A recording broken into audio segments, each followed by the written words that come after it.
So today we check this question name Reformat Department Table. In this we have to do like a given table department having 3 column IT revenue in the month. So the question asks to reformat the table such as that there is a department ID column and revenue column for each month.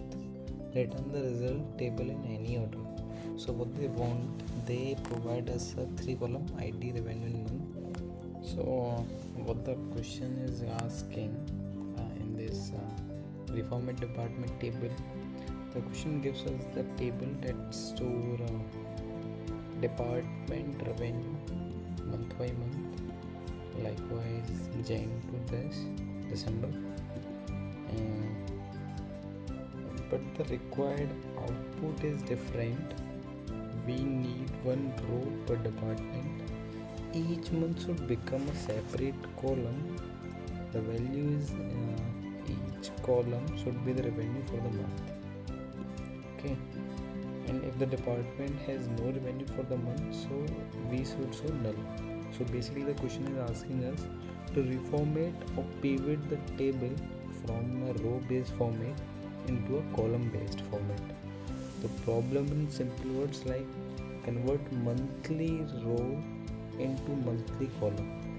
Okay, so we start the basic approach like we understand some, like in previous video I saw how the case works.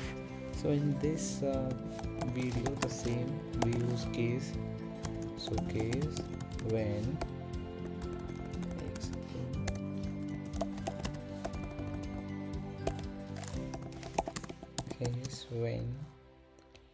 our month equal to Jan, then revenue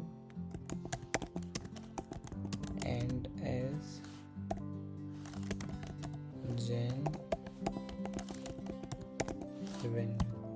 So basically like we see there are multiple month present, Jan, Feb, and multiple ID, so we have to group by as we discussed. So group by on what basis? On sum basis.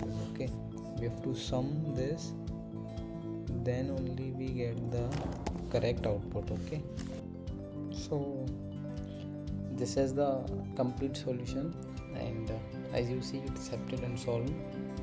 So it is a very normal case when month equal to this and we check the revenue, we sum the revenue and we end this the particular case this as Jan revenue. Okay, so very basic, very normal solution, and thanks for watching. Thank you.